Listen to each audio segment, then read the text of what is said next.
When you set a goal, usually it's like, we want to do this thing. Well, you're not actually trying to do the thing. You're hoping that something's going to happen if you do the thing. We like to define both of those variables in the hypothesis. For example, if I wanted to have a sales goal, it might say something like, if I decrease the time to call leads from 30 minutes to 5 minutes, we will get a higher percentage of leads to book calls. That's literally the hardest part of this whole thing, is what is the hypothesis that you're trying to test? Because whenever we actually do something in the business, we're not guaranteeing the outcome, and we're not guaranteed from the business that it's gonna create the result we want. I'm sure you've tried plenty of things that have been goals and it didn't result in the thing that you wanted, which is why you shouldn't state it as a goal necessarily, but as a hypothesis of what you think will happen. Once you have the what problem are we solving and your hypothesis of how you're gonna solve it, then you only have two variables that you have to determine. One is, what's the thing I'm gonna do, which is the activity, that's the input, and then what do I think is gonna happen, which is the output. Number 3, what are we gonna do? We are going to call leads within 5 minutes, right? That is the input. We check that box, great. Output is, we will get a higher percentage of leads to schedule or show. So you'd have your baseline of the input, which is today we're at 37 minutes, and we wanna be at 5. That's the input change. The output change is gonna be, we go from 50% scheduled to 70% scheduled. That's the output change. That is a goal. That is what we call the before phase. The after phase only has 2 columns, and that's what you review after the quarter is done or the year is over. Number 4, what do we think is gonna happen? You say, okay, did I do the thing? Did I do the input? Did we actually decrease the call time to 5 minutes? If we did, then that's a green. And here's where this is important. We may have decreased the call time to under 5 minutes, but we may not have increased the scheduling at all. That's why it's a hypothesis. Need motivation? Watch a top 10 with Believe Nation. Hey, it's Evan Carmichael, and I make these videos because I need them. Because I don't always wake up and feel motivated to go take on the day. And the thing that saves me, that helps me every day, is being around people who are thinking bigger, who are changing the world, and it gives me a little more inspiration to go after my mission. And so I hope this video helps you go after yours today too. So today's one from one of the best, Alex Hormozi, and my take on his top 10 rules of success. Enjoy. Now, did what I wanted to have happen actually happen? And then that is where you can put commentary on. So what we ended up doing is we ended up getting it down to 7 minutes, and it didn't improve it at all. At this point, we don't need to get it down to 5 because we didn't have any directional improvement. It takes a lot of 0 to 1, a lot of shiny object, a lot of new things, a lot of trial and error, a lot of iterate until something clicks in the beginning. But big businesses often grow by a series of 1% improvements. 1%, 1%, 1%. Because you've seen the Excel math when you're like, well, if I only got 10% more people to opt in, and I got 15% more people to schedule, and I got 20% more people to show, and I closed one from 25% to 35%. You add all this together, and all of a sudden, you tripled the business. And the thing is that everyone gets so distracted with like I'm gonna reinvent the wheel, rather than just making the wheel a little smoother so it runs faster. And so a lot of times, especially in the 5, 10, 15, $20 million top line range, that's some of the systems we have to put in place, because that's how the big boys play. They beat you because they actually can do 100 tiny increments. I think Gym Launch grew 40% last year, and we did nothing new. All we did was we did everything we were currently doing a little bit better. If you do that year after year after year, you become very hard to beat, because people will see your marketing on the outside. They'll try and copy your pages, they'll try and copy your emails, and one, it won't be you, so it won't matter because it's not your story. But they don't know all the internal standard operating procedures, the internal metrics that you guys are tracking that actually create the growth in the company. And a lot of times in the early business, just measuring metrics may be the important goal for the quarter so that you can then improve it. Let's say you're a videographer in a marketing department, right? Each of these goals should start from the top down. So if we say these are our 5 goals as a company, the department heads are going to probably have multiple activities to make the first hypothesis true or not. I like to have everybody as far down in the organization do this because it actually causes you to think about why you do what you do. A lot of times employees lose motivation because they don't know how what they do every day ties into the bigger picture of how the company grows and makes more money. With a videographer, for example, they're like, well, what do I do? Like, what problem am I solving? The problem is get more customers. They might not think about it that way, but that's the goal. Well, my hypothesis is either we might say it's a volume thing, which is if I double the amount of shorts I make, then we will get more traffic to our website from our organic content. And at the end of the quarter, did you make twice as many shorts? Okay, green, fantastic. Did that result in more link clicks on the site? Oh, it didn't. Huh, interesting. I wonder what would do it.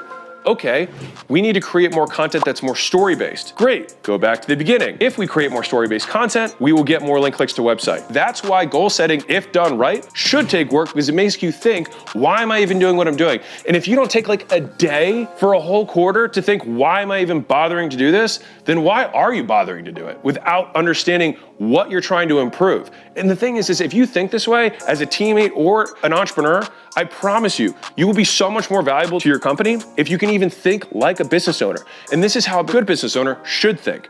And if you can approach whoever runs your company with this model, you may find that they will see you differently, because they're like, wow, Timmy, who's making these video clips, is actually thinking about what I care about, which is how I'm gonna get more customers. Whatever the second part of the statement is. If you know what you're actually trying to accomplish in the business, then it makes it a lot easier. Rule number 2 is embrace the highs and lows. There was a guy, friend of a friend, successful entrepreneur, and he got really bad cancer, like super bad, really, really fast, right? And I think he lost his like trachea and some other stuff, and like they thought he was going to die. He ended up making it. And he was telling my friend, he was like, man, so grateful. And it was like, you'd think it was like the whole I see life a different way now. It wasn't that. It was while he was going through it. And his reasoning was, how cool is it that I get to live this part of the human experience? He's like, so many people don't get to live this. Like, I get to know what it's like to have cancer. Like, so many people live their whole lives and then die not knowing what cancer was like. I get to know that. And I just thought about that as like a very interesting frame. It's like, whether it's bankruptcy, going to jail, like even the depths of human suffering, and some people who are still going through that trauma, I'm not saying that, like, I'm not justifying it. It's just a frame on like, being human is the rainy and the sunny days. Like, you can't skip weather. And so I think like embracing the totality of the experience can give you gratitude for what feels locally like a low point. But most of the defining moments in our life, broken leg, then he doesn't have to go to war, right? When you expand the time horizon, those are the things that create us. And so again, I mean, I talk to my 85-year-old self a lot, which sounds really weird. But whenever I'm like complaining about something, one of the common things he'll ask me back is like, well, who do you want to be? And I'll be like, well, I want to be like this. And he's like, do you think that person would not go through hard times? And I'm like, yeah. He's like, well, it sounds like you're wishing for the outcome, but not willing to pay the price. He's like, are you willing to pay the price? And I'm like, well, yeah. He's like, well, this is what paying the price feels like. Embrace it. Because these will be the stories you tell. And so I think that's given me the ability to weather rainy days, sunny days. Because like, there are a lot of those days in the entrepreneurial journey, because that rocky cutscene is 5 years and not 30 seconds. And so I think you need as many of those tools as you can possibly put together in your tool belt to just keep going.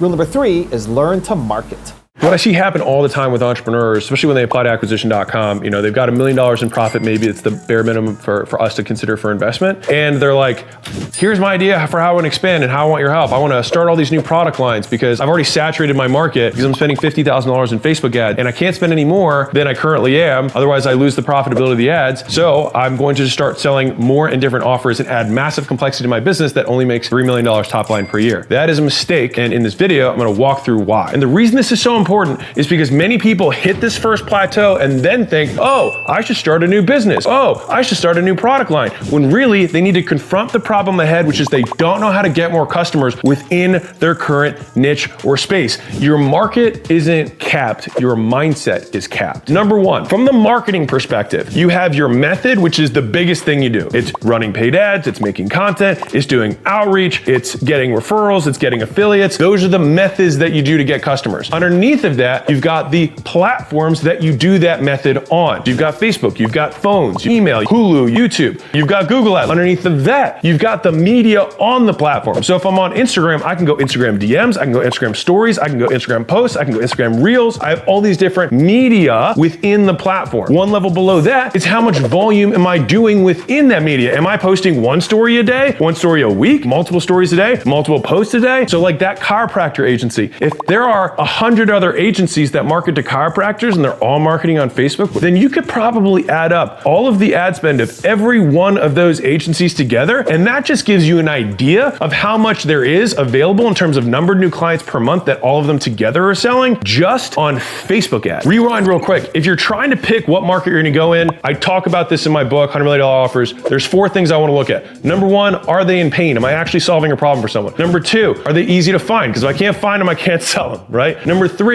do they have the money to spend in order to buy my thing? Because if I'm trying to sell to broke people, it's probably not gonna be a good idea. Number 4, are they growing? I don't wanna be selling to newspapers. I wanna be selling to something like old people there's more of them every single day that are retiring. If I have a market that checks all 4 of those boxes, then I know I'm at least in a good opportunity. Now, once I have that in place, and I looked at the 4 variables that I talked about earlier, can I do a new method? Can I do it on a new platform? Can I expand to multiple types of media within the platform I'm currently on? Can I increase the volume that I'm currently doing in the mediums that I have? These are the things that you could do immediately to get more customers, get more leads today. Rule number 4 is acquire skills and knowledge. The skills we learn through education. Education comes from repeatedly doing things and learning from that experience. The information that we acquire to learn things comes in a lot of different forms now. The things that I actually invested in: workshops, books, seminars, coaching programs, one-on-one tutors, one-on-one mentorships, and Google. And I would say if I had to allocate amount of time spent learning things, Google was still by far the biggest one. It's funny, the other day I just set up this new widget for our site. I Googled it and I did it in 2 hours. And so I think that the amount of time that elapses between wanting to figure something out and doing something, the more advanced you get, shortens. I remember it took me 3 years to figure out how to build a landing page, and the day I decided to do it, it took me 4 hours. So it took me 3 years and then 4 hours to actually figure it out because I was avoiding the feeling of sucking. And so if you can confront sucking faster and just get over that idea that sucking is a bad thing, then I think you compress the time between you and the skills you want. The highest value I've gotten from is from one-on-one mentorship. It's from people who are far ahead of me that were willing to speak strategically into my life. And that's usually because those people can identify all 3 of those things. They can identify skill deficiencies, they can identify character trait deficiencies, and they can identify things that you believe that are true that aren't. So that is where I've gotten the most leverage in my life is on, and I've paid $20,000, $30,000 an hour to many, many different people just to have them speak into my life. Right underneath of that, as I was coming up, was joining masterminds. It was the getting around other people, because for me it was very lonely, and so just being around other people doing things, it A, got my competitive drive up because I always wanted to be the best, and seeing people that I didn't think were like better than me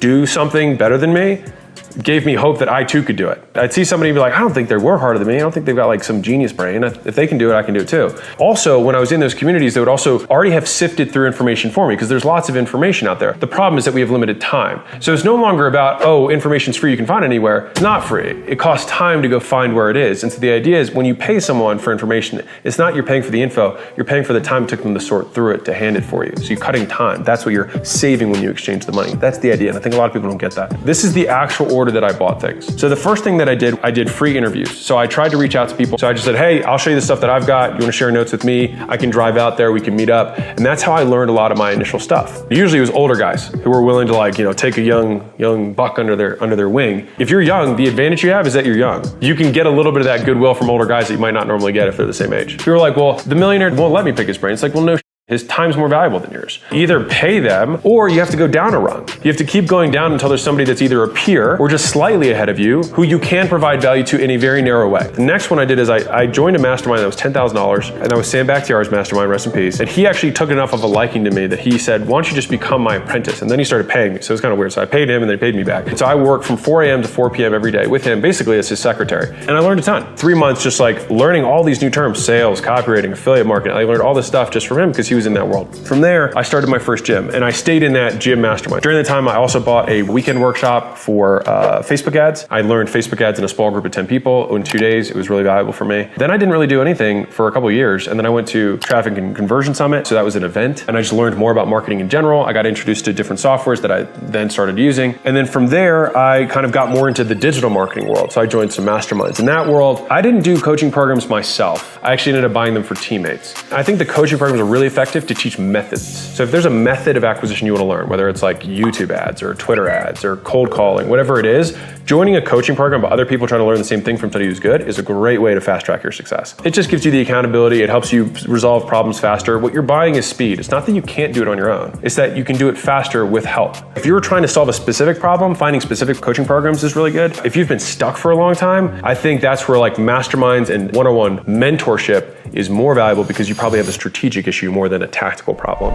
Also, to make sure you're actually taking action after watching this video, I've designed a special free worksheet just for this video. The worksheet will highlight all of the lessons learned in this video, as well as pull out our 3 favorite learnings and quotes that will inspire you to actually do something. The worksheet will also give you space to write down what your key takeaways are and your specific plan of action to make sure you're getting results. If you want the worksheet designed specifically for this video, absolutely for free, there's a link in the description below. Go click on it and start building the momentum in your life and your business. I'll see you there.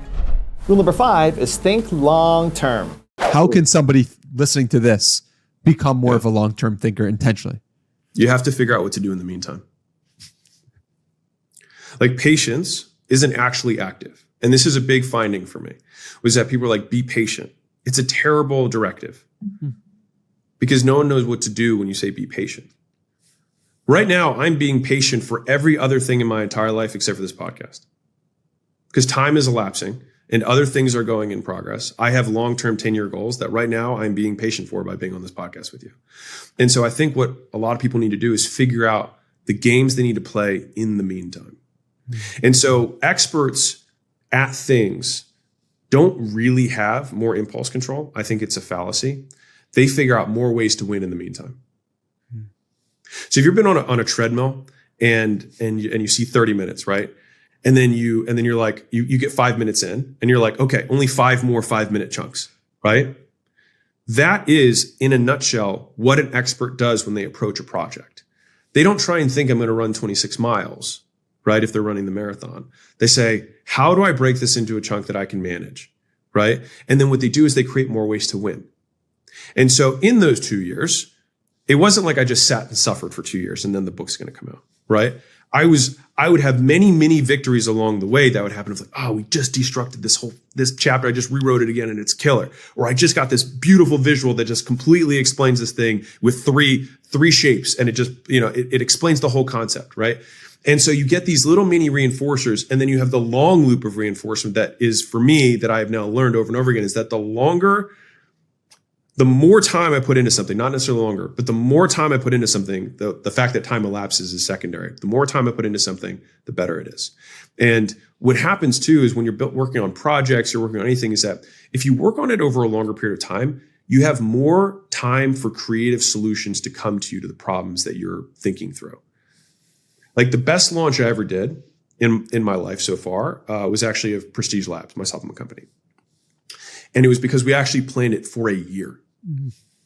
Other companies and other projects, because I was impatient, was like, let's do this in 12 weeks, right? And I can quote the entrepreneurs, you got to break, move, you got to, what I mean? I do all that. But you know what worked really well? When we had thought through every contingency and every scenario, and we were completely staffed up, and we had done a beta test, and we had done a 5 times bigger beta test, and we had ran processing through, we made sure payouts were on time, we made sure we had inventory tracking that was automated, we made sure that we had the right ratio between customers, service people and the number of tickets that were going to get bought. We knew we had supply chain lined up so that we could ramp up at a 10x or 20x month over month type of scaling because we're going to thousands of locations, right? Like, that doesn't happen in a week. And so like great triumph takes great sacrifice. It just is what it is. Like there's a quote in B.F. Skinner, who's a behavioral psychologist, and he starts one of his books. He says, many variables exist, and therefore many variables must be studied. And it's just about the context of human behavior. And so a lot of people want to make these idioms or these truisms that are like 1 + 1 = 2. He's like, but human behavior has a lot of variables. And so everyone wants to have the shortcut. And he just was like, many variables must be studied. It's just like, you can't shortcut the work. The work has to be done. Rule number 6 is develop good traits. If there's one that is the most important, I do think it's character traits, because the character traits are the wellspring that the other things are founded upon. If you don't have discipline, you'll never be able to actually study anything consistently to gain the skill. If you don't have focus and you're always building a new bridge every week about the new business that you're going to do, it doesn't matter how many skills you have and the beliefs you have about the world. Zuckerberg couldn't start 17 Facebooks. You only start one and you have to stick with it. And so that takes focus. This is a really important point. If you have a trait, and this is where it's helpful to have communities of other people and ideally mentors, et cetera, who can speak in your life. And there's not even that many mentors who have the social awareness to say, I don't think you have integrity. I don't think you have focus. I don't think you have discipline. I don't think you have work ethic. I don't think you have drive. I don't think you have empathy. I don't think you have patience. Like, these are virtues, these are character traits that people want to embody. And so you're like, how do you develop these traits? You don't develop a character trait. You act in accordance to what someone with that character trait would do. And you do it despite being uncomfortable doing it. So I'll give you an example. I was walking the other day with Leila. I was like, God, I'm so impatient. I was labeling myself as impatient. And I've probably, that's been something I've believed my whole life. I was like, yeah, I'm impatient. I'm an impatient person. I'm go, go, go, go, go. But I also want to be a more patient person. I want to be wiser. I want to be more long-term thinking. And she said, you're not impatient. And I was like, what do you mean? I was like, all I want is for all this stuff to go faster. And she's like, yeah, but you're not changing direction. All your actions are one of somebody who is patient. So the fact that you're uncomfortable being patient does not mean you are impatient. It means you're just patient. And so your internal feelings about what you're doing have nothing to do with the trait. And so you think about the reverse of that, where someone's like, I'm super disciplined, except they don't do anything that's disciplined. And you're like, no, you're not. They're like, no, but I feel good. Like, yeah, but you're not disciplined. You have no evidence to support that you were disciplined. The idea of building a character trait is not, do I have the character trait or do I not have the character trait? It's to what extent do I have the trait? And so if you can think about character traits that way, then you can start reverse engineering the character traits that you lack. And this is really hard, because one of the things that I see with entrepreneurs all the time is that what will happen is that they will feel bad about something, and then they will want to change something in their business to make themselves feel better. They take those emotions and then they try and feel better by erratic behavior that's non-directional, and then they break their original strategy. The more willing you are to endure discomfort for an extended period of time based on a decision that you made in the past because you know it's better for your future, means you are more patient. Character traits, even more than any of them, are a pursuit of perfection that we will never attain. But in understanding it that way, you can see it as a journey of trying to stack up wins in your favor. You do the thing, and you do it so many times that at some point you look back and you realize, you know what? I do this most of the time. I guess I do own this trait. And then you can label yourself as a patient man, a wise man, a kind man. And I think in doing that, you'll ultimately tap into the wellspring that allows you to grow beyond your dreams. Rule number 7 is learn to prioritize. We have to define what productivity even means. Productivity is getting more done per unit of time. People who move faster in life don't actually move faster. They get more done per unit of time. I had this guy reach out to me and he's like, dude, I got this coach. He's got me doing like morning walks, red light sauna, and I do a cold plunge, and I do my gratitude journal. He's like, by the time I'm done my morning routine, it's like 11 a.m. And I was like, do you think you'd be more productive if you just prospected for 3 hours a day? He was like, yeah, probably. And I was like, doesn't sound very productive then. What's interesting is that people approach the problem of the fact that they're not getting enough done per unit of time, and they think that I should add more things that are not getting things done to become more productive per unit of time. That doesn't make sense, right? Why do people not think that way? Because people don't define the terms that they use. But if you define productivity as the amount of work you do per unit of time, you probably would stop doing a lot of the things that you're doing that aren't work. When people give you their advice for how to become productive, think, is this adding things that are not work to my calendar? Of the work that I am doing, how much leverage am I getting from that work? So I can multiply even further the work that I do. You order your tasks in order of the leverage that they have. The definition of leverage is you get more output per unit of input. If I do a little bit and I get a lot, I have a lot of leverage. You simply have some things that you get more money per period of time and less money per period of time. That's it. What are the tasks that get us the most output? For example, I could make sales calls. That is going to be a one-to-one input of like, I do this effort and I get sales out of it. With that same level of effort, if I could go recruit a salesperson, which would take me a finite period of time, and then that person replaces that, my ongoing support for that person is going to be 2-3 hours a week. So I gain back 20 hours a week of prospecting in exchange for 2 to 3 hours a week plus money. And so the act of entrepreneurship is simply consistently making these trades of what can I buy my time back with, even to the point where you had an entire company leading to one person and that person talks to you. Rule number 8 is overcome limiting beliefs. There was an entrepreneur that I know who had a fitness app. He was a super high level CrossFit Games competitor. And he started this app and he didn't want to tell anybody about it because he never placed top 3. He placed 4th place in multiple competitions, which is insane. But he had a belief that if he wasn't the winner, he didn't deserve to have an app. Like, think about how crazy that is. But he didn't question that. That was just what he believed reality to be. He was like, well, of course. Of course I wouldn't want it. And so he built this app for himself and just the members of his gym, but the app was so good that people started sharing it. And finally, a client of his was a marketer and said, you need to start marketing this. You need to start posting about it. And he wouldn't post. And finally, she convinced him to just make one post, and he like doubled his revenue. He'd gone from like $20,000 a month to $100,000 a month with his app simply because he changed his beliefs. And so like fundamentally, he had all the skills. He was already a really good CrossFit Games competitor. He already had the product that was really good, and he already had the skills to be able to market it. He was just choosing not to. Unchaining an entrepreneur is figuring out the reasons they give for why they can't do something. Those are known limits, right? Well, I can't do it because of X. That's the things that you know because you can even explain it. I can't do it because I'm not number one. I can't do it because I'm not in good enough shape. I can't do it because the app doesn't load well enough. I can't do it because it's only on one platform. I can't do it because insert whatever. Rule number 9 is use your time wisely. If we were to try and think of like the perfect morning routine, we should think about the reverse of that, which is what's the worst morning routine? How could I create a morning routine that would make me the least effective? 1, I would make it long as humanly possible. Number 2, I would have lots of steps and processes involved so that I could use up lots of mental energy before I could even start working. Number 3 is that I would become very, very reliant on that thing. If I don't get this one thing in, then it means I cannot work. You have to make your bed in order to become a millionaire. The problem with that is that we're separating fact from psychology. If I make making my bed mean that I'm going to do the things that I said I'm going to do, then it's super productive. But it's not the making the bed that's the thing that's important. It's the fact that I'm committed to doing the things that I said I'm going to do. Gurus will get on this superstition around these things that they do, but not describe the meaning that they've ascribed to the thing. Oh, I do this thing to establish discipline, then it's not the thing, it's the discipline, in which case you could replace the thing with any other thing, or you could just tell yourself you're disciplined and you don't need to prove it to yourself. The easiest way to disprove something is to say, let me find an instance where this doesn't exist and I still have the outcome. That's how you disprove something in like science. If there's a millionaire morning routine, then it would have to be the same thing that all millionaires do. You have to wake up early. I can tell you right now, plenty of millionaires who don't wake up early. You have to have 7 streams of income. All I have to do is find one person who doesn't have 7 streams of income to show you that that's not true. Do you have to do real estate in order to become a millionaire?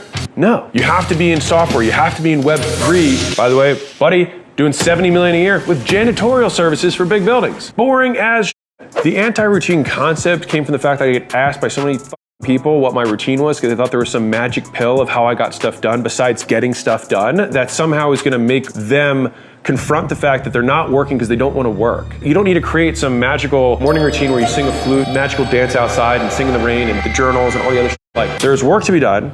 And the question is, how quickly can I begin that work? That's it. The perfect routine would be you wake up and you immediately work because you've trained yourself to be able to do it. If you are one of these people who has a 90-minute morning routine before you start working, try waking up and walking straight over to begin work. Don't even check your phone. Most people spend most of their time doing that doesn't matter. And for the people who are gonna say, isn't the morning routine kind of like a warm up before a workout? Don't you like need to prepare yourself before you start working? How long do you really need to warm up your brain? Do you think that your ability to warm up your brain is trainable? Because if it's trainable, then your routine should shrink and your number of hours of work should increase. And to people who are like, I get more done if I have a morning routine, cool. See if you can just compress the morning routine to take less time. Of the 10 things you do, remove 1, see how you do. Remove 2, see how you do. The fundamental equation of productivity, how much you do multiplied by how much leverage you have on the stuff you do. If we're defining those things as the equation for productivity, then the perfect morning routine should be one that maximizes the volume of work you do and the leverage that you create from the volume. And so for me,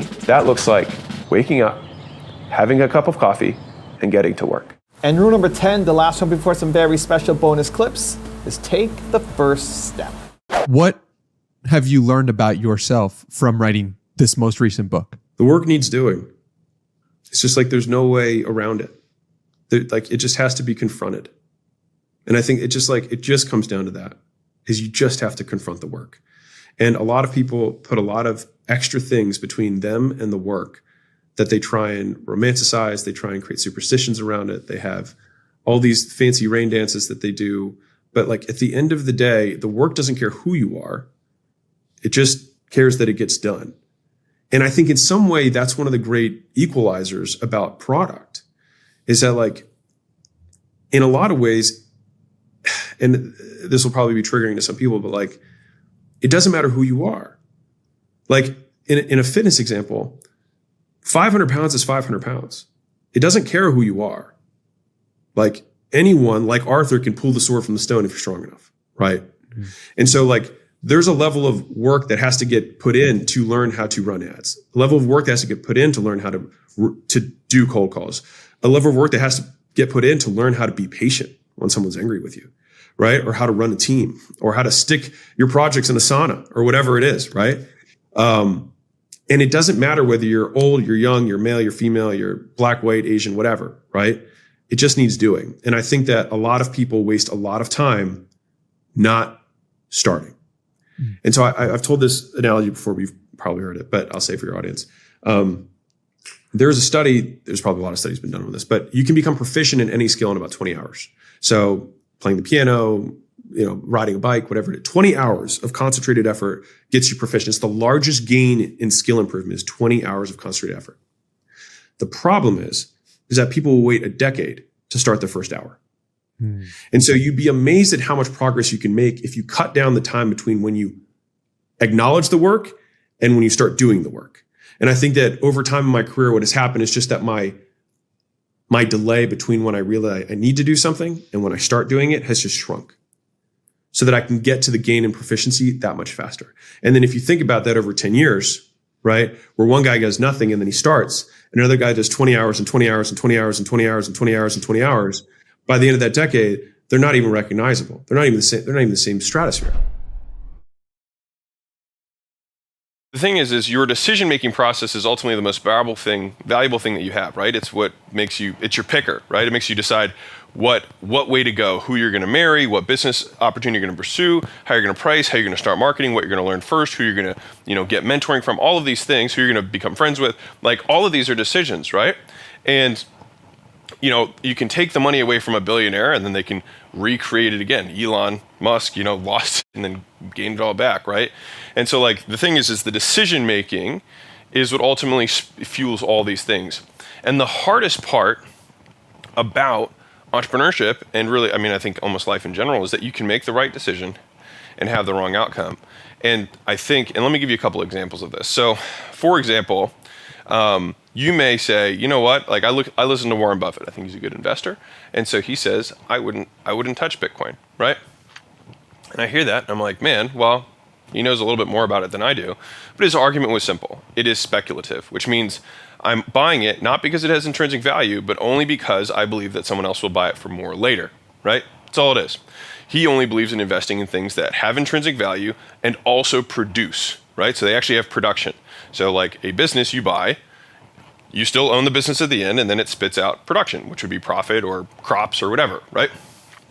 And so that's the basic difference, right? And so the thing is that you can make the right decision. So for example, I chose not to buy Bitcoin 2 years ago or whatever, and now the amount of money that it would have been worth is a lot more.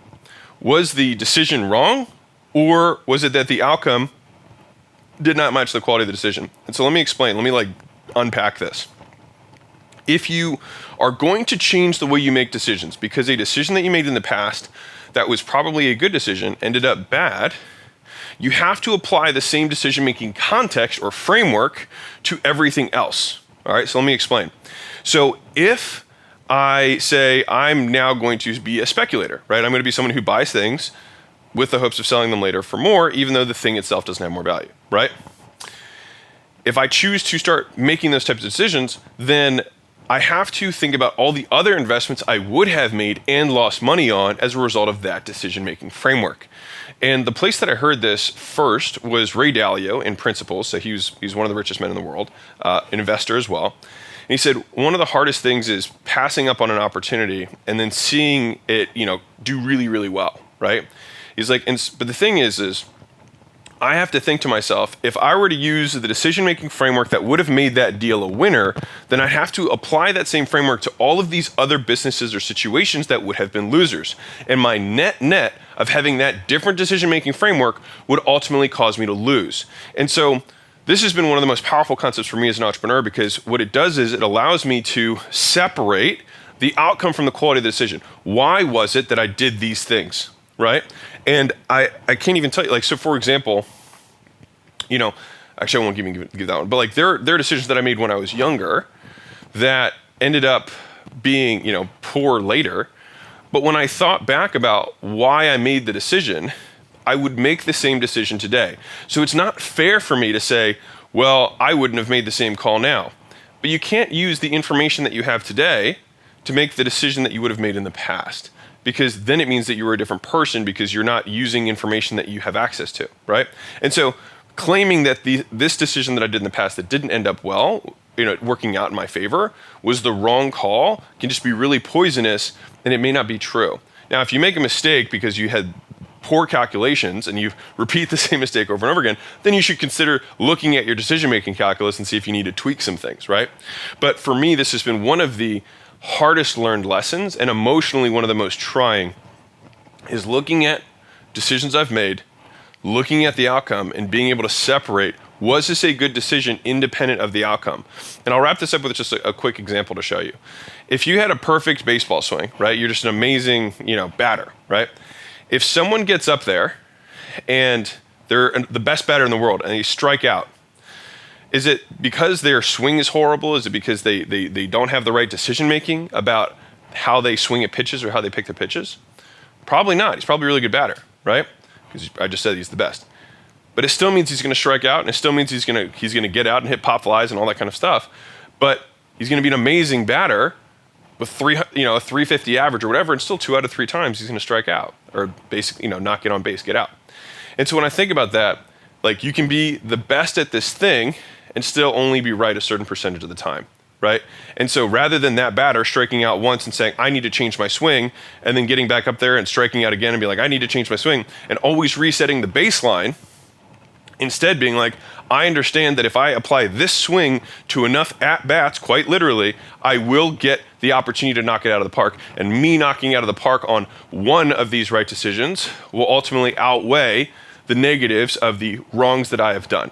If you remember when you were in middle school, there was like the preps and the goth kids and then the bros or the athletes or whatever. When we're growing up, we're trying to figure out our identity. And maybe some of you weirdos actually switched tables once or twice because you were figuring out who you were. And what happens is we learn these identities that come with these sets of beliefs. You see this a little bit in the political scene. If you're a Republican, all of a sudden you have to wear flannel and trucker hats, America, and shoot guns. And on the flip side, if you're a liberal, you have to just say all homeless people can do whatever they want, whenever, and we should let everyone across the border no matter what. We all should raise taxes. Basically ridiculousness on both sides. What happened to the real middle people who just like, hey, you can marry whoever you want. Please don't tax me too much. There's this middle, and that's why people like Rogan have blown up, because people are like, he's a Republican, he's a liberal. It's like, he's just Joe Rogan. Like, Joe Rogan is interested in UFC. He's also interested in aliens. He's also interested in stand-up comedy. He also has like this kind of fitness carnivore whatever thing going, and biohacking. So he has these like very different interests that he's super deep on, and no one would be like, Joe, so what we're thinking is you need to increase your biohacking by 15% so we can capture this audience. No. If you want to stand out in your marketing or even a personal brand, just actually saying what you really believe, the thing that you're afraid of saying because it maybe is 2 or 3 or 4 beliefs that don't go with the uniform that you wear every day, actually makes you significantly more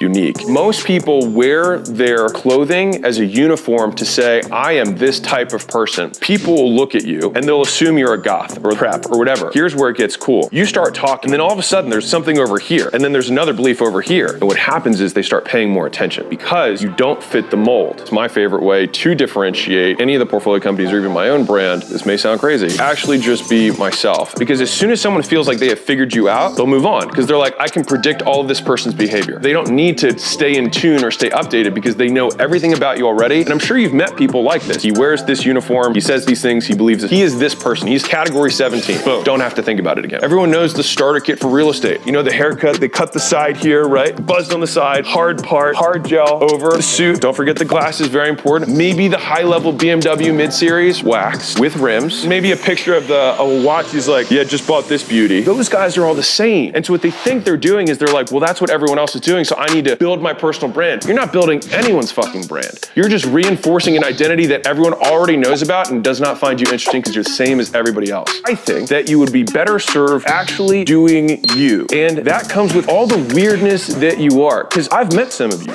Y'all are weird as fuck. And if you stop pretending to be this identity that you wrap into the starter kit of whatever Instagram influencer you're trying to copy, and you just were you, what happens is your unique individual personalities are like weirdness because everybody had different parents. Everybody was born in different cities. Everyone has unique things. Like your dad might have been a mechanic. You might know a bunch of shit about cars. And if you bring that up, all of a sudden, people look at what they expect from the real estate starter kit. And then all of a sudden, you've got these points over here and you become interesting. And people lean in. They pay attention because you don't match the mold. And it's really easy to be original if you're just not looking at everyone else's shit. The act of consuming everyone else's stuff, what ends up happening is that those thoughts become top of mind for you and you become another Mickey Mouse, another Instagram influencer starter kit. They've got the watch, the car, 100% hustle, 0% grind. If other people copy you, it's a good sign because it means that what you're doing is working and most people aren't original. If you copy them, what it means is that you accept the position of second place. You accept that they are inherently first. You literally say, you are better than me at this. And if you claim to be the best at whatever it is that you're trying to do, or at least that you're trying to be the best, you copying their identity, their look, their feel, their brand means that you are accepting to lose. You will never win because you aren't going to beat them at being them. Recently, I've been trying to toy with one that would create gratitude. There's a clip that went pretty viral not that long ago. It's also my #1 tweet of all time, which is when I was 20, I wanted to be a millionaire. Now that I'm a millionaire, I want to be 20. When I'm 85 years old, and in my mind, I imagine I will be a multi-billionaire at that point, I know that I would give up everything that I have of material wealth just to be poor and 20 again. I call this the frame of the grandfather, or the grandfather frame. And it works like this. If you've ever looked at pictures from your past, and you look at where you grew up, or you look at, your old room, or you look at a picture of you with old friends doing something, we tend to feel these feelings of nostalgia. And I tried to quantify, like, what is nostalgia? So to me, nostalgia is gratitude in the present for past circumstances. For whatever reason, we're able to kind of look past all of the kind of minutia of how we were feeling, our moods, and we're able to kind of like see big picture, the things that we are grateful for. Take a pause here. I'm sure all of us have tons of childhood and things that we wish were different and blah, blah, blah, blah, blah. But there are still elements of our past, our childhood, our adolescence, our teenage years, our college years, whatever it is, right? Where you feel grateful. Some of you guys are superstars and are always grateful for everything. And I'm jelly. I don't roll that way. It's not like I wake up and I'm like, man, I just want to count my lucky stars. Like I just don't, that's just not how I function. And I've been trying this on and I hope you do too, because it's been really like improving my life. I tried to do this. I wake up thinking to myself, if I were 85 years old,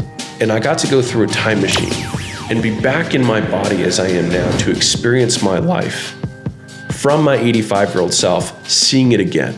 If I wake up and I feel my body and I'm like, this is so nice. I don't have all the joint pain. My wrists don't have arthritis.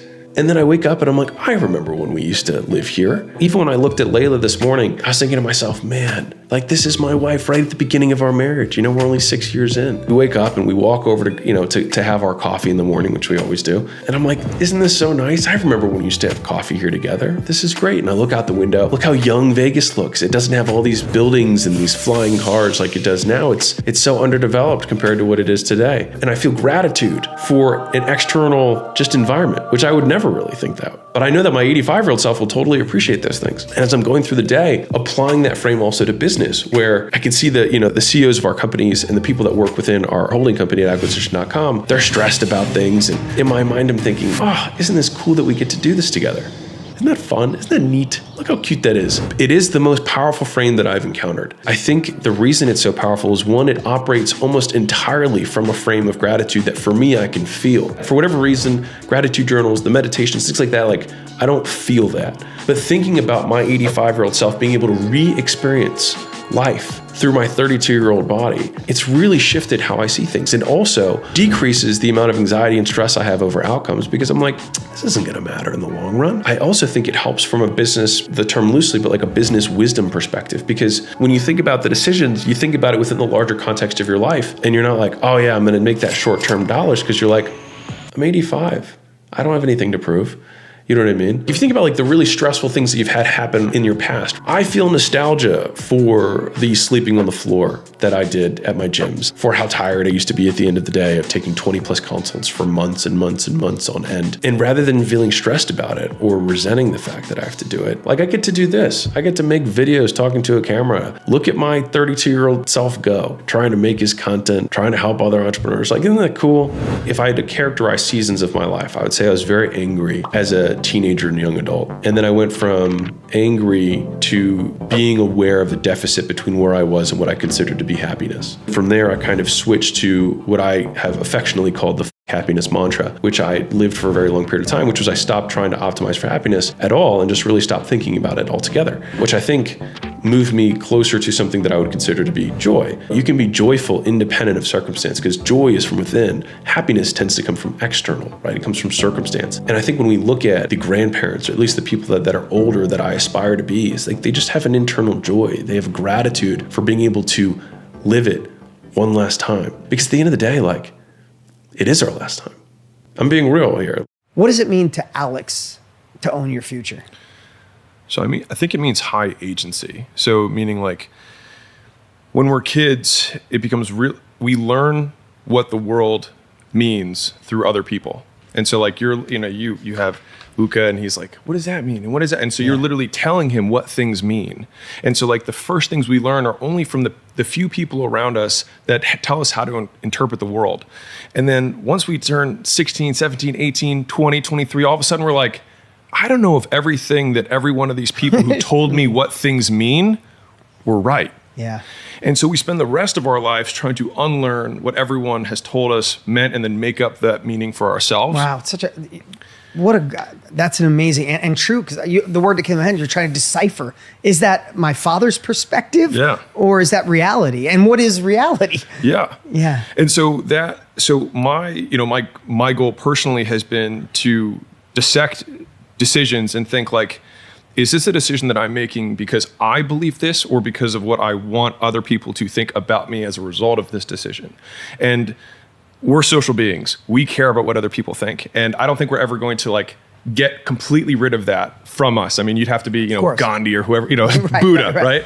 But at least if I can try and be aware of how much something might influence me, then at least gives me the wherewithal to say, okay, warning flags. This is a sensitive subject that your dad always wanted for you. Be extra careful around decisions that go in this direction. And so I can just take that extra pause of space and say, okay, is this really me, or is this because I want him to think this about me? Wow. And it, like, dad is really just a foil. It could be your brother, your sister, your spouse, your ex-wife. Yeah. You know what I mean? That rival or the competitor, whoever it is. The moment that I realized this in my life was I was 19 years old. And at the time, I was an angry 19-year-old, like some of us are, and probably unrightfully so. But I really disliked both my parents, really heavily. And I remember thinking to myself, like, they messed me up. I have all these anger issues. Like, I hate everyone. I'm a lone wolf, whatever. And I remember catching myself blaming them and thinking to myself, that means that I give them all the power in my life. Like, wherever I point the finger of blame is also where the power follows. It's like power follows blame. Yeah. And so I was like, well, what am I going to do about it? Because maybe they did wrong. It doesn't really matter. It's only me who can own my own future, because otherwise they're going to own my future for the rest of my life. And then the thing that made it crack for me was the idea that the people that I hated the most owned me. That was the thing. So so these people that I hated and blamed, then flipping it from the blame to they own me, they have power over me. I was like, I never want them to have power over me. And then that was actually the first real crack I had in like the dam of trying to like make my own life and start. That was when I decided to not be pre-med, because that was what my dad wanted me to be. And like there were many steps on this, this journey. But the first one of like just not being a doctor like him and being just saying like, I want to get into business because it's like I'm way more interested in this stuff. Like you can imagine, I was like shaking to try and tell my dad this. But yeah, it was like, I blame them. They owned me. I don't want that. In your view, what makes a really good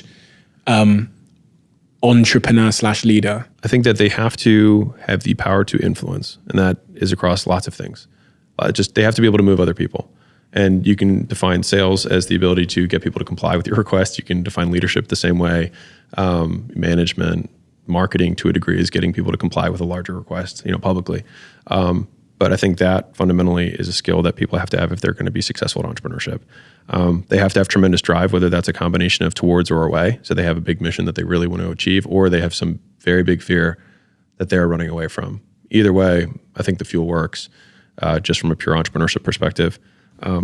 Third piece is impulse control, is that they have to be able to say no to things on a regular basis for an extended period of time. And I think they have to be able to boil down the success of their business into inputs and outputs.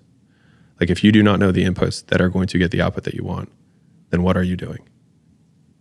And so I think for most entrepreneurs, like if they have those things, if they have the ability to lead other people / sell, just influence, they have some big motivator, they can control themselves long enough to keep on going during that period of time, and they are doing the right things because they know the inputs and outputs to be successful or to create the thing that they want, becomes a very difficult person to beat. The brand that you're going to build in a local community is going to be based on the quality of your product and your service. Your reputation is going to be based on that. And so if you feel like you want to strengthen your brand, strengthen the product. You don't need to make a video on Instagram every day talking about fat and carbs. Because real talk, you're not going to be better than the hottest chick on planet Earth talking about the same thing in terms of reach. And the thing is, and here's the double-edged sword. Let's say you are amazing at it. If you do that, what's going to happen is that you're going to get more demand on your personal brand and online, et cetera, people who don't live close to you. That will be a greater business opportunity for you than a single local location. I think that for most local businesses, the brand is going to be about the reputation. The reputation is going to be built on consistently meeting expectations. Now, the thing is we always talk about over-delivering, and I've even talked about over-delivering. But I think a lot of times I think about this, and the real is that most people just can't even meet expectations because we sell so hot. And so if you could just meet the perception that this person has, the expectation they have of the service that they're going to get, you already won. Make promises, keep promises. Make promises, keep promises. And if they liked the first promise you made them and you keep it, they'll be with you forever. I think a lot of my definitions have been defined by my actions. And so I am the person who has done these things, and I will do things that will get me closer to the things that I want to achieve. And so a lot of my definition of self has always been based on evidence. And so I think it was harder for me in the beginning because I didn't have evidence to support what I hoped to be true about myself, which at the time wasn't. And so what did you hope to be true? That you could figure it out, or was it always a result that you associated it to? I mean, it was, I want to make more money than my dad. You know what I mean?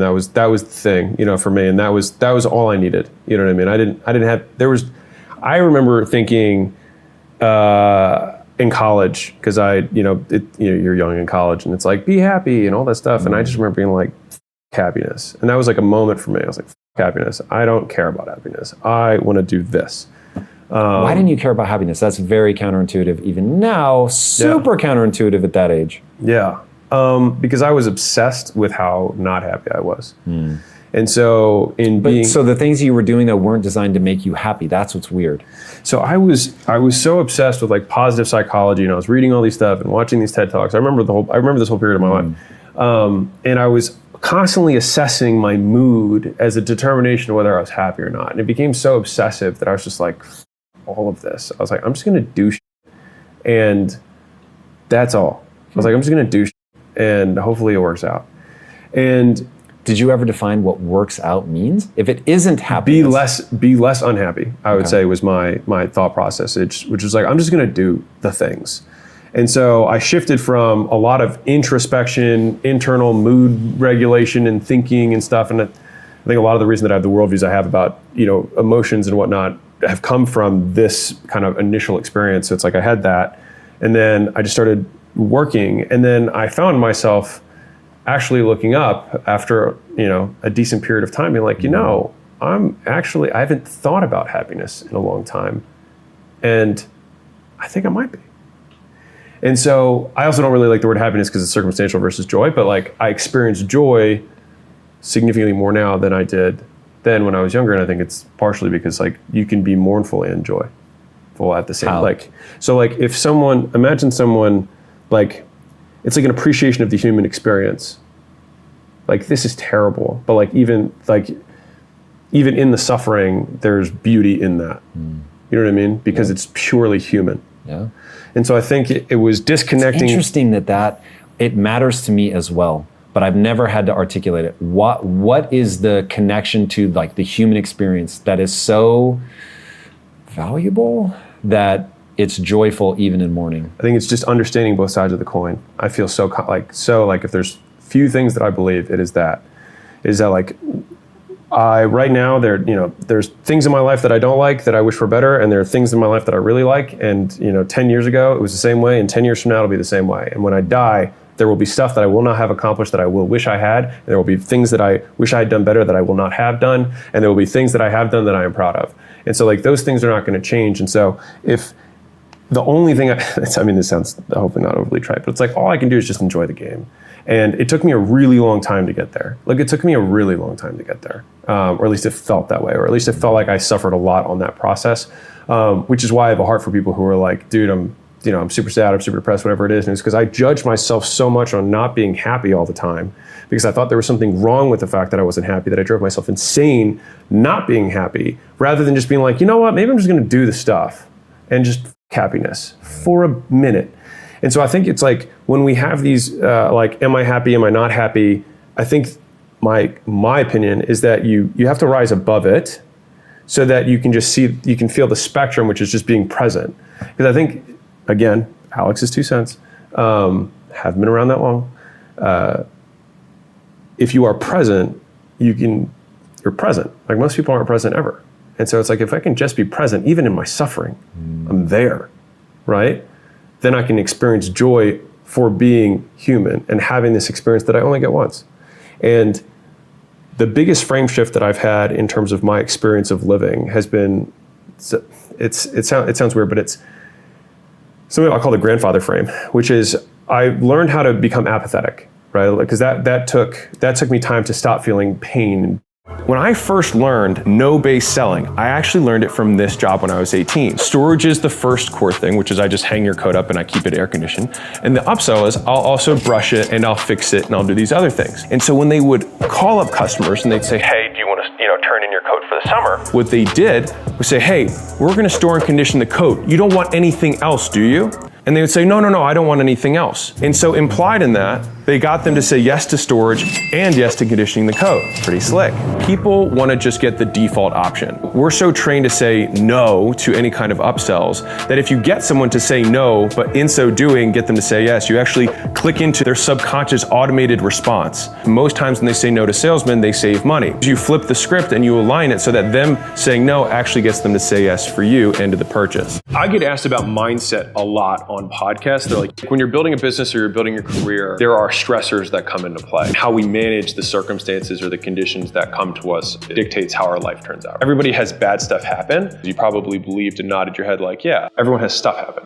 And then we choose to make it bad or good. Imagine for a second, 2 children that are playing. One child tells the other child, your nose is really big, or you're fat. Interesting is that the child who hears it is unaffected and the child who says it is unaffected. They're like, you're fat. And he's like, huh. Parent comes in and overhears it.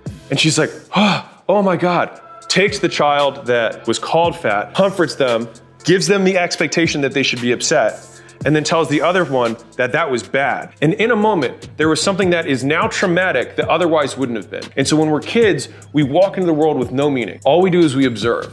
And then whatever the adults around us tell us and say, this means that, we take as fact. And it's not true. It's their interpretation of the world and we inherit them. And then we spend the rest of our life trying to undo and examine these beliefs that we have been told by people that we probably don't agree with. When something bothers you, pull it out and look at it and say, what happened and why is this bad? And what would it look like if it were good?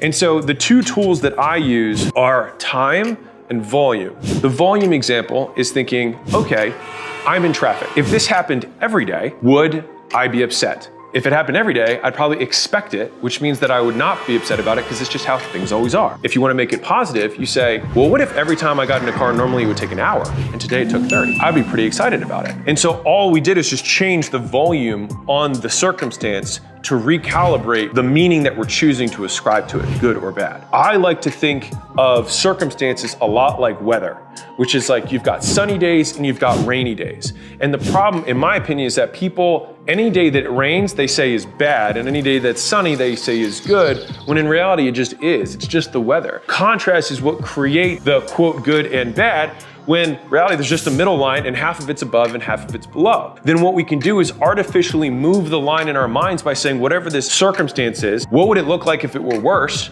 And what would it look like if it were worse all the time?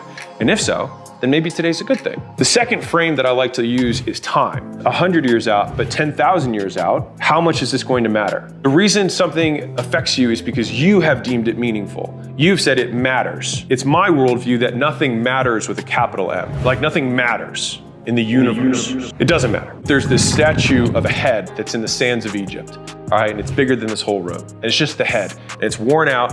And then inscripted along the forehead, it says, "Here lies," crazy name, "who owned everything that the eye could see, the immortal so-and-so." And the only thing that was left was a worn out statue head that no one knew who he was. And it was 5,000 years old. If that guy who ruled the known world, to him, wealth probably mattered, right? But does it matter? No, probably not. I've relieved a lot of the pressure in my life so that I could make better decisions by zooming way out and thinking 10,000 years from now, will this matter? And if the answer is no, does it matter to me? And then if I can make the decision of like good or bad based on my new context that I created, then I can live life a lot easier. And so for me, that helped me decrease anxiety. It helped me decrease sadness around certain circumstances. And I'll give you the last example of this. So I had a cat named Bill, chill Bill, rest in peace. Homie, loved the cat. He died, it's like some freak heart thing or something. So he died in like 2 years. When he died, I was bummed. I was like, this sucks. But then I thought to myself, what if cats only normally lived 6 months? How stoked would I be that he lived 4 times the normal length of a normal cat? I was like, I'd probably be really stoked. I'd be like, dude, he lived a long life. I can't believe we had him this long. And all of a sudden, my perspective around the death completely changed. I was like, I was so grateful that I got to have him as long as I did. When you play with time and you play with volume, first off, we have to be aware of the levers of meaning that exist. And then once you're aware of them, you can start moving them in your favor and then looking at your current conditions through different lenses and say, what would this mean if it were amazing? What would the conditions have to be in order for this to be an awesome thing? And then all of a sudden, you just exit the game of happy, sad, and get to be your own game maker. At least that's what I try to do when I get upset. Look at it, pull it apart, think like, is this real? Is this true? Once you cross, like getting from 1 million to 3 million is very difficult because you have to learn an entirely new skill set, which is like you have to hire your first team, right? And that's very difficult for a lot of people. 3 to 10 is difficult because you have to unlearn the thing that made you successful up to this point, which is you're focusing on front end rather than on product and back end. And so that it's very difficult. It's like spiritually difficult at that point. You know what I mean? Once you're at 3 to 10, you're already out of the, like I have to cry my face off in terms of like hours in, because at some point the amount of work that has to get done surpasses your ability to work, which means you have to work through other people. At 10 million, the difficulty is you have to give up even more control. And so at each of these levels, you're giving up different types of control. In the beginning, you're giving up control of fulfillment. The next level, you're giving up control of sales. Then you're giving up control of finances, things like that. Then you're giving up control of marketing. Then you're giving up control of managing all those things. Then you're giving up control of leading, the company, and so on and so forth. So like, there's always this relinquishing of control, which is, I would say, spiritually very difficult. And it's easy to say, very hard to do.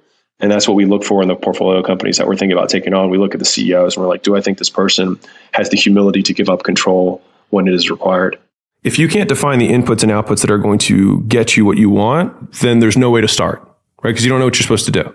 So you have to define it down to like the most basic first action. So it's like, if I want to start creating content, then it means I have to post something. If it means I have to start doing I always think in terms of business because that's what I'm in. But like, I'm either doing a cold reach out, I'm doing a cold call, cold email, cold DM, whatever that is. I have to make a piece of content. I have to post it. I have to make a podcast. I have to make a YouTube video. I have to make a short, whatever that is, make a blog post. I have to run an ad.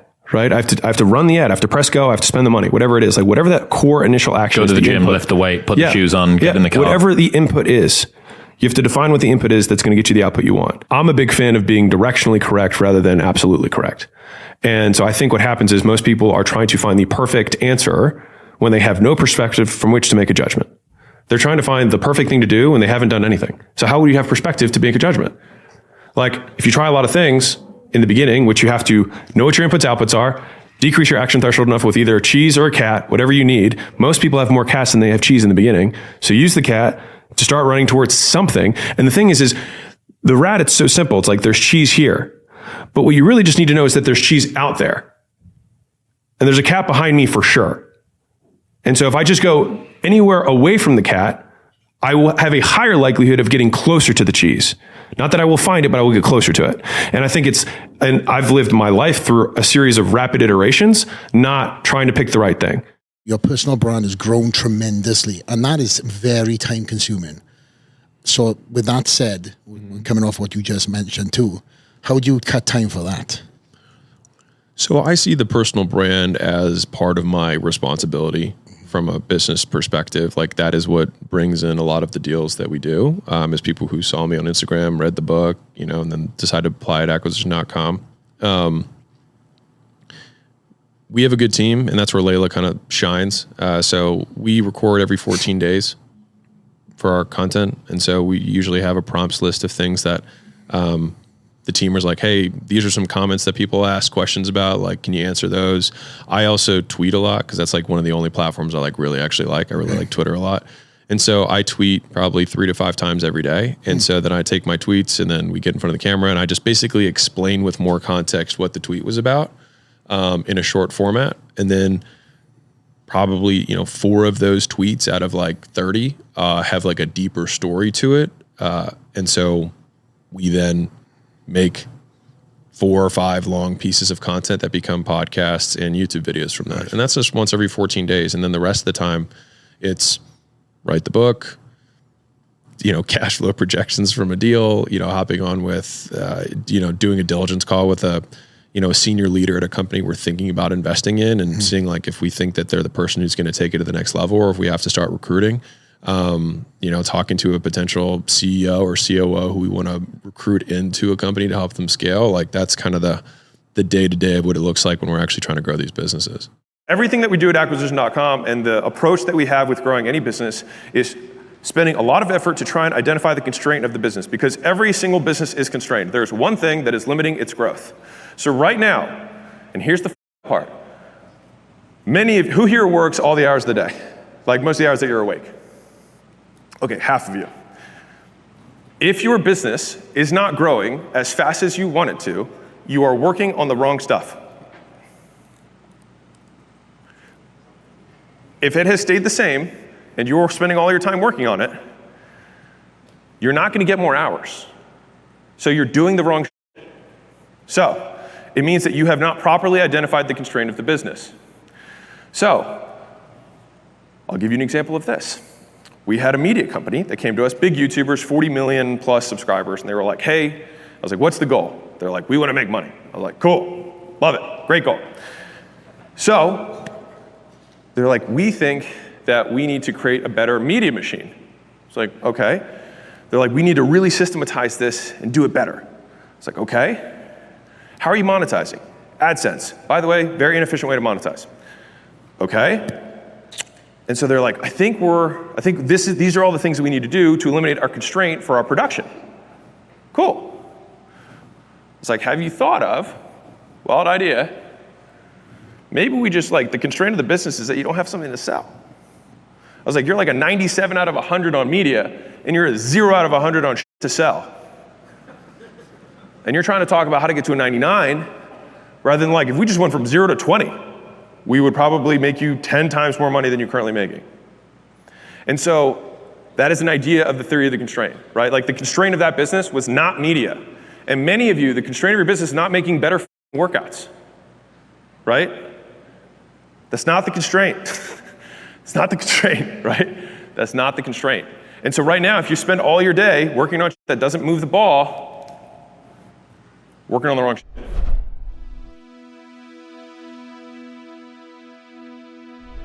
Because you made it this far in a video, I want to celebrate you. Most people start and don't finish. Most people never actually follow through. Most people say they want something, but they don't ever do the work to actually get it. But you are different. You are special. Believe Nation, you made it here all the way to the end, and I love you. So as a special celebration, if you put a hashtag Believe down in the comments below on this video, I will showcase you and celebrate you somewhere on the screen in a future video because you are awesome. 10 more amazing rules from Robert Kiyosaki. Check the video right there next to me. I think you'll love it. Continue to believe, and I'll see you there. So the fortunate thing was I had a rich dad, and I learned about money early. And so I keep asking people, what does school teach you about money? Nothing. That's why so many guys aren't rich. But my poor dad was a PhD in education. He had no money.